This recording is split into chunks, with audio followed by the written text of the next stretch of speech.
Empezaremos definiendo qué son los plaguicidas. Estos son sustancias o mezclas de sustancias destinadas a controlar plagas que pueden ser de insectos, hongos, nemátodos, entre otros, que causan perjuicio o que interfieren con la producción agropecuaria y forestal.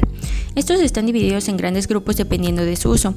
Las categorías incluyen herbicidas, insecticidas, fungicidas, rodenticidas, microbicidas y reguladores del crecimiento de plantas e insectos. Para entender este tema, es importante hablar un poco acerca de los antecedentes. El primer uso registrado de insecticidas fue hace unos 4.500 años por los sumerios, que usaban compuestos de azufre para controlar insectos y ácaros. Hace unos 3.200 años, los chinos usaban mercurio y compuestos de arsénico para controlar los piojos del cuerpo.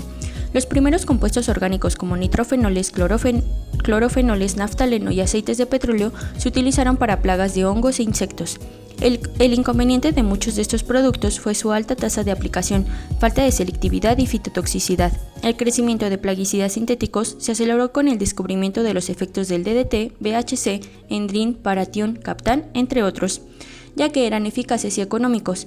El DDT fue el más popular debido a su actividad de amplio espectro. Pareció tener baja toxicidad para los mamíferos y redujo enfermedades transmitidas por insectos como la fiebre amarilla y el tifus. Sin embargo, en 1946 se informó de la resistencia de las moscas domésticas al DDT y debido a su uso generalizado hubo informes de daños a plantas y animales no objetivo y problemas con los residuos. Tomemos en cuenta que en la antigüedad solo se buscaba la resolución de los problemas presentes, ignorando las consecuencias que podrían presentarse en el futuro.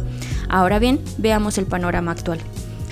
El uso indiscriminado que en el pasado se ha dado a estos compuestos conlleva que en la actualidad se detecten residuos de ellos en el ambiente y se asocien con riesgo potencial a la salud humana y animal.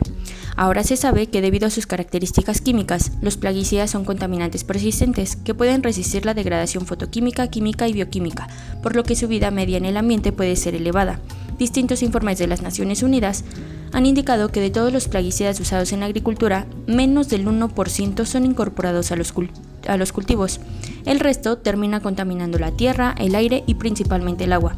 Los plaguicidas llegan a cuerpos de agua por escurrimiento, infiltración y erosión de los suelos, en lugares donde se han aplicado. También pueden movilizarse por transporte tanto atmosférico como por escurrimiento durante lluvias o riego agrícola y de esta manera transportarse hacia cuerpos de agua tanto superficiales como subterráneos, hasta contaminar agua y sedimentos. Estos contaminantes son habitualmente no biodegradables y solo una pequeña cantidad de los residuos son tratados actualmente por la carencia de tecnologías de tratamiento disponibles in situ. A pesar de las características nocivas de estos compuestos, la venta de plaguicidas en todo el mundo aumenta sustancialmente todos los años, sobre todo en países en desarrollo. Son ampliamente utilizados en la agricultura y la industria en todo el mundo debido a su alta actividad. Aquí la pregunta es, ¿por qué se siguen ocupando si ahora conocemos los daños que causan al medio ambiente y a la salud de todos los seres vivos? Bueno, recordemos que los plaguicidas son necesarios para proteger las cosechas, ya que las pérdidas pueden ascender hasta cerca del 45% de la producción alimentaria total mundial. Ya vimos que los daños vienen desde los sumerios, y en la actualidad su uso es un mal necesario. Entonces ahora nos preguntamos, ¿qué se está haciendo para remediar los daños? La presencia de residuos y de metabolitos de plaguicidas en alimentos, agua y suelo representa actualmente uno de los temas más importantes para la química ambiental. Existe una gran variedad de métodos físicos y químicos para tratar los suelos y mantos acuíferos contaminados, pero muchos de ellos no destruyen los compuestos peligrosos, sino que solo los transfieren de una fase a otra, por lo que el tratamiento biológico, es decir, la biodegradación, que es el proceso por el cual una sustancia es degradada por organismos vivos a fragmentos de menor peso molecular, siendo estos organismos principalmente bacterias, hongos y protozoos, este tratamiento sigue siendo un desafío importante en la actualidad. La limitación de los sistemas de biotratamiento es el potencial tóxico de agentes xenobióticos, por lo que se debe de tener cuidado con los microorganismos usados, ya que pueden ser inhibidos o causar su muerte por efectos tóxicos de los contaminantes orgánicos. Con esta explicación, esperamos que quede claro el panorama general de la biodegradación de plaguicidas. Ahora, nos centraremos en uno muy importante en México. Este es la atracina. Este es un herbicida triacínico selectivo que se aplica al suelo, se absorbe por las raíces o las hojas de las hierbas y es ampliamente usado para la eliminación de malezas de hoja ancha en cultivos de sorgo, caña de azúcar, trigo, soya, frijol, plátano, piña, entre otros. Las malezas de hoja ancha son un grupo muy variable de plantas. Del lado derecho podemos observar un ejemplo. La atracina es un compuesto poco soluble en agua y posee alta movilidad en el suelo debido a que se aplica mezclado con surfactantes y humectantes, lo que aumenta el riesgo de contaminación de los cuerpos de agua superficiales y subterráneos por infiltración. Ahora veamos la exposición de los seres humanos. La atracina se ha relacionado con efectos agudos tales como irritación de ojos, piel, nariz y garganta, efectos crónicos como alteraciones en las funciones del corazón, hígado y riñón, así como problemas de reproducción y modificaciones en los niveles hormonales que afectan la ovulación, provocando malformaciones. Asimismo, se ha considerado un posible cancerígeno. El uso de este herbicida está restringido y prohibido en países de Europa, países como Estados Unidos y Australia, mientras que en México y en la mayoría de países de América Latina y el Caribe, su aplicación está permitida sin restricción alguna. Se han realizado revisiones especiales de los herbicidas triacínicos, basados en el riesgo potencial cancerígeno, debido a la exposición y consumo de alimentos y agua contaminados. A la fecha, se continúa evaluando los efectos de la atracina en la salud humana. Entre los procesos que intervienen en la atenuación natural de la atracina, la biodegradación es el principal mecanismo de disipación en el ambiente. Ahora sí, vamos a ver la justificación de por qué nos estamos centrando en la atracina. Esto es debido a que es un herbicida que en México específicamente comenzó a utilizarse desde 1975 y actualmente se sigue empleando. Debido a sus características físicas y químicas, presenta alta movilidad y persistencia en el ambiente. Se ha considerado un contaminante orgánico persistente. Su uso está prohibido en varios países como Italia, Alemania y Suecia, debido a que se encontraron residuos de este herbicida en cuerpos de agua que exceden las concentraciones establecidas en la normatividad vigente. Es alarmante que a pesar de los efectos negativos que provoca, se siga usando este herbicida en México, razón por la cual es muy importante dar a conocer más información acerca del mismo, así como las tecnologías emergentes para su biodegradación. A continuación, se mencionarán algunos de los procesos más utilizados para la biodegradación de plaguicidas. Los procesos biológicos de degradación de contaminantes ofrecen ventajas sobre los procesos convencionales, ya que por lo general son más amigables con el medio ambiente, son más económicos y más versátiles. Esto quiere decir que tienen la capacidad de reducir la concentración y la toxicidad de un gran número de contaminantes. Los procesos de bioremediación buscan el aumento de la velocidad natural de degradación de plaguicidas. Estas técnicas explotan la habilidad natural de plantas y de microorganismos como bacterias y hongos para la descontaminación. Los plaguicidas pueden servir como fuentes de carbono, de nitrógeno y de minerales para los microorganismos degradadores e incluso como aceptor final de electrones en sus cadenas respiratorias. Lo ideal es que la biodegradación de contaminantes forme compuestos menos complejos y de menor toxicidad. Los procesos mencionados a continuación se enfocarán en las técnicas más utilizadas para la bioremediación de suelos y de agua, que hacen uso de microorganismos degradadores de plaguicidas. Las tecnologías de bioremediación pueden ser categorizadas de manera general en procedimientos in situ y ex situ. Los procesos ex situ son aquellos en los que el tratamiento ocurre en un sitio diferente al sitio contaminado. Estos incluyen el uso de bioreactores, biofiltros, land farming y algunos métodos de compostaje. Las tecnologías in situ se desarrollan en el sitio contaminado e incluyen la bioestimulación y algunos métodos de compostaje. Los métodos in situ son más atractivos ya que requieren de menos equipo y por lo general son menos costosos. Las tecnologías con bioreactores, técnicas ex situ, se utilizan de dos formas. La primera es con un sistema de medio fijo y por lo general se utiliza para aguas contaminadas por plaguicidas. En estos bioreactores se deja que el agua contaminada fluya a través de un soporte sólido como roca donde haya crecido previamente el microorganismo y pueda llevar a cabo su actividad degradadora al entrar en contacto con el agua contaminada. Posteriormente se aclara el fluido para disminuir la carga microbiana en el mismo. Este sistema se denomina biofiltro cuando se utiliza para tratar gas contaminado en vez de líquido. El segundo diseño más común de bioreactor usa un recipiente cerrado en el que se lleva a cabo la mezcla de contaminantes, nutrientes y microorganismos. Un sistema cerrado permite un mayor control sobre factores como el pH y el oxígeno. Estos bioreactores se utilizan comúnmente para la degradación de plaguicidas en sólidos contaminados. Los lodos biológicos es una de las técnicas en bioreactor cerrado comúnmente utilizadas para la biodegradación de plaguicidas en el suelo.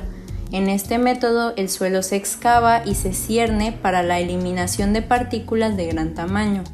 Luego, se homogeniza con agua y otras sustancias en un bioreactor.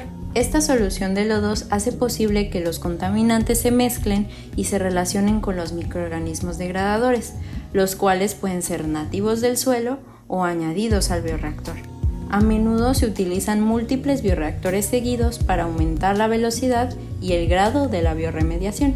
En los bioreactores se deben tener en cuenta factores como la temperatura, el pH, la cantidad de nutrientes, el oxígeno, entre otras, para que no se vea afectada la evolución del microorganismo.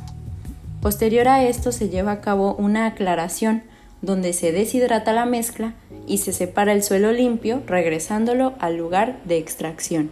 El método conocido por su nombre en inglés land farming o aplicación de suelo es un método ex situ que ha tenido resultados exitosos en la biodegradación de plaguicidas a gran escala.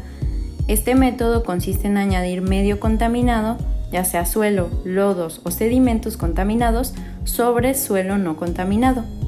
La constante mezcla entre estos dos suelos permite que los microorganismos nativos del suelo no contaminado ayuden a la biodegradación de los plaguicidas del suelo contaminado. La aplicación del suelo se debe hacer en medida que evite concentraciones altas del contaminante que podrían tener efectos significativos para cultivos, agua subterránea y el mismo suelo. Comúnmente es necesario añadir nutrientes para aumentar la biodegradación de los microorganismos nativos. Adicionalmente, se debe monitorear la humedad del suelo y los niveles de oxígeno. Un sistema de recolección y tratamiento de lixiviados puede ser necesario para prevenir la contaminación de aguas subterráneas por esta técnica. El constante labrado o mezclado de este suelo provee la aireación necesaria para los microorganismos nativos. A pesar de ser un proceso lento, es tecnología de bajo costo, lo que hace al land farming atractivo para agricultores. La bioestimulación es una técnica in situ en la cual se adicionan macro y micronutrientes al suelo para estimular el crecimiento microbiano. El suministro de líquidos se basa en inyectar agua previamente tratada y adicionada de nutrientes al suelo. Esto con la finalidad de facilitar la degradación de los plaguicidas por microorganismos nativos. Simultáneamente se utiliza una bomba de aire para proveer oxígeno y condiciones aerobias. El agua subterránea que se genera en este proceso puede ser extraída y tratada si es necesario. Otra técnica de biodegradación de plaguicidas es el compostaje, en donde se hace una mezcla del suelo contaminado junto con un sustrato sólido orgánico que actúa como fuente de carbono para los microorganismos degradadores que están en el suelo. Compañías tales como AstraZeneca han patentado distintas tecnologías de compostaje que han tenido éxito en la degradación de herbicidas.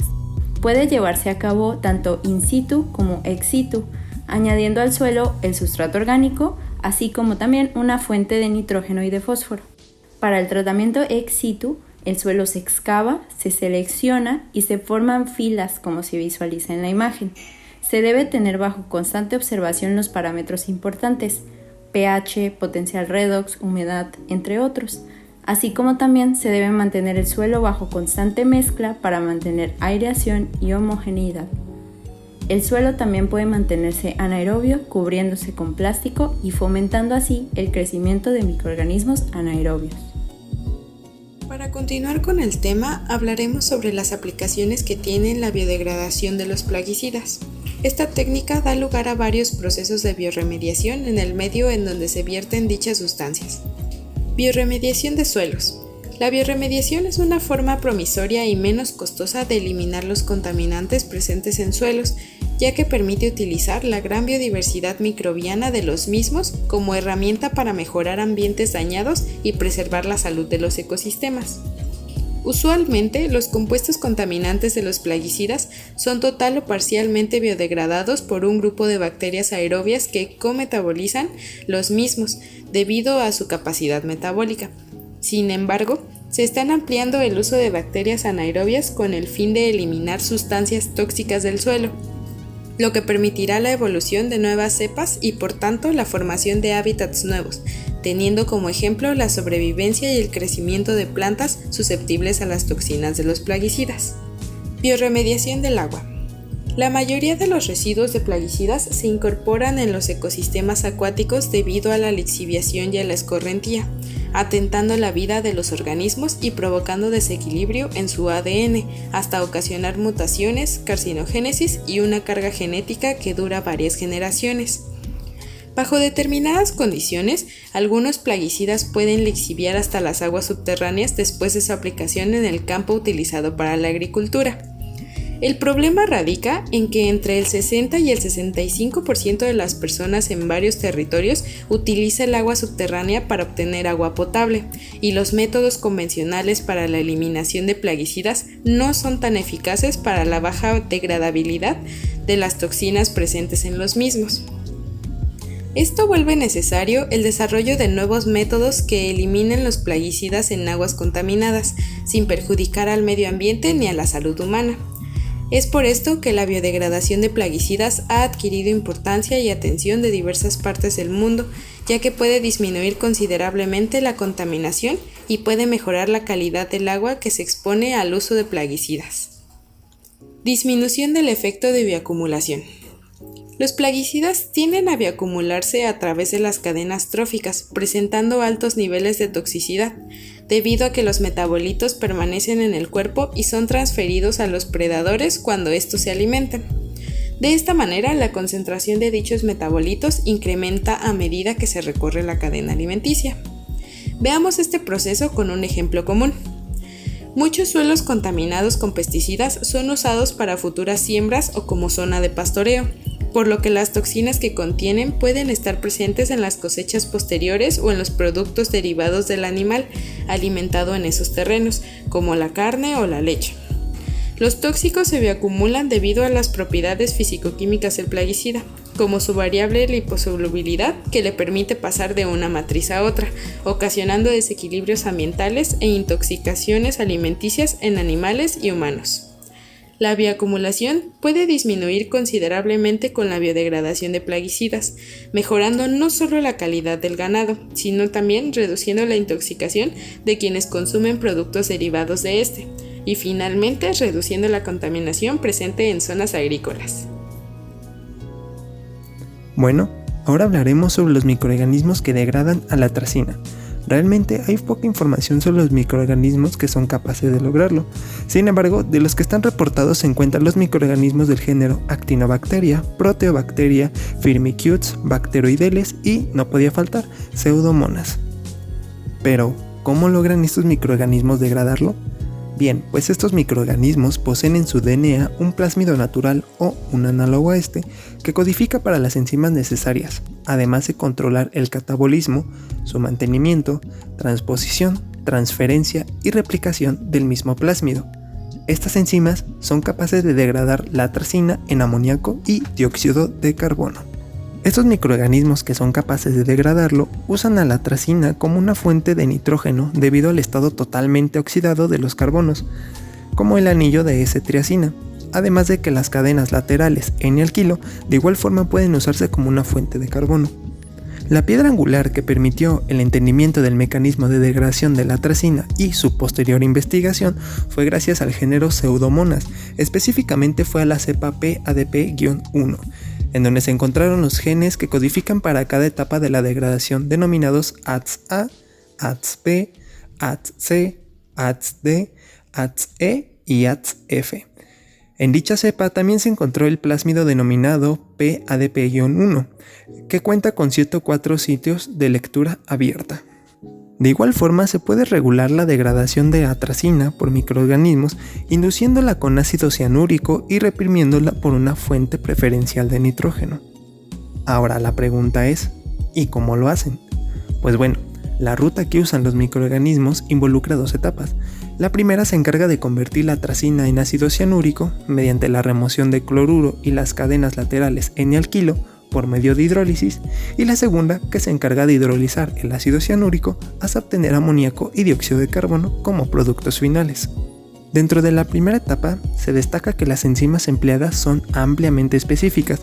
Esto significa que estas enzimas permiten la degradación de otras moléculas que también posean el grupo o anillos S-triacinas, además de que cuenta con dos alternativas para poder conseguir el ácido cianúrico, una que es la vía hidrolítica y otra que se llama vía oxidativa hidrolítica, en donde las vías oxidativas hidrolíticas involucran la N-desalquilación por medio de una desaminación. Ahora veremos las reacciones que intervienen dentro de la primera etapa en la vía hidrolítica. Como primer paso, vemos que la tracina se convierte en hidroxiatracina por medio de la enzima tracina clorohidrolasa. Después, la hidroxiatracina se convierte en N-isopropilamoída por medio de la hidroxiatracina etilaminohidrolasa. Finalmente, en esta vía, la N-isoprilamoída se convierte en ácido cianúrico por medio de la enzima N-isopropilamelida isopropilamido hidrolasa. También se puede obtener ácido cianúrico por medio de la vía oxidativa hidrolítica, también conocida como desaminación. Una de estas alternativas usa la tracina y la convierte en desisopropilatracina por medio de la tracina monooxigenasa. Posteriormente, este se convierte en desisopropilhidroxiatracina por medio de la S-triacina clorohidrolasa. A su vez, este es convertido en el 2,4-dihidroxi-6-N-etilamino-1,3,5-triacina por medio de la enzima desisopropilhidroxiatracina aminohidrolasa. Y finalmente se obtiene ácido cianúrico por medio de la N-etilamelida amido hidrolasa. La otra ruta de la vía oxidativa hidrolítica es de igual forma por medio de la enzima atracina monooxigenasa, obteniendo el desetilatracina. Esta se convierte en desisopropil-desetilatracina por medio de la desetilatracina monooxigenasa. Este junto con la enzima S-triacina hidrolasa producen el compuesto 2-cloro-4-hidroxi-6-amino-1,3,5-triacina, que a su vez este se transforma en 2,4-dihidroxi-6-amino-1,3,5-triacina por medio de la hidroxiatracina etilaminohidrolasa. Todo esto para finalmente obtener ácido cianúrico por medio de la N-isopropilamelida isopropilamido hidrolasa. Ya la segunda etapa es mucho más sencilla que la primera. En esta, el ácido cianúrico se convierte en biuret por medio de la ácido cianúrico hidrolasa. El biuret se convierte en alofanato por medio de la biuret hidrolasa para finalmente obtener amoníaco y dióxido de carbono por medio de la alofanato hidrolasa.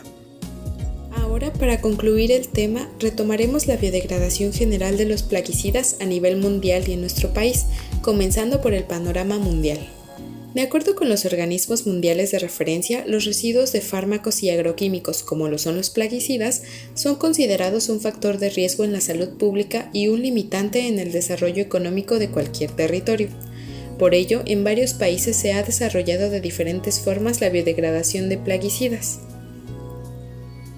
En México y Polonia se han realizado estudios de bioremediación por medio de microorganismos aislados de suelos, mostrando degradaciones de plaguicidas de hasta un 98%. En Colombia, la compañía de petróleo Ecopetrol ha reportado que la bioremediación es útil para la eliminación de hidrocarburos, buscando ampliar dicho proceso para degradar plaguicidas. En Suecia se desarrolló el principio de las llamadas biobets, que son un método para tratar aguas contaminadas con químicos tóxicos mediante la absorción y degradación de los mismos. Esto se logra con el establecimiento de un lecho compuesto de diversos materiales, donde se desarrolla una comunidad de microorganismos que pueden degradar sustancias como los plaguicidas.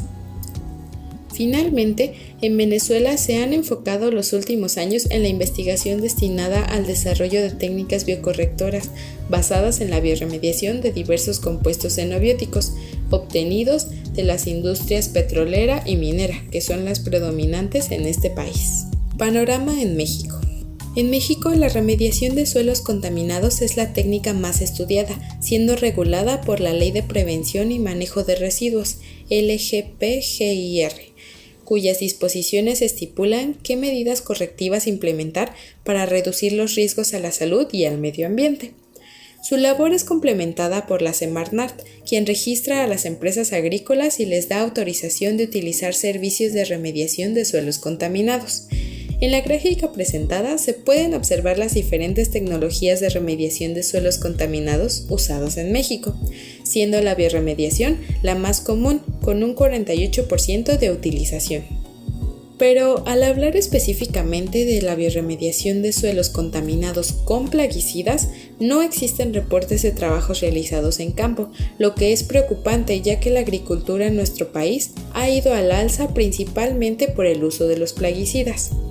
Sin embargo, se han realizado varios estudios a escala de laboratorio sobre la biodegradación de estas sustancias, con microorganismos nativos aislados de los mismos suelos agrícolas donde son utilizados los plaguicidas, y además microorganismos aislados de lodos de depuradora. Asimismo, se han realizado estudios sobre diferentes plaguicidas que son de interés o de mayor uso en México y que deben ser eliminados para remediar el ambiente donde se encuentran contaminando, como sería el caso de la atracina, que fue presentada en nuestro trabajo.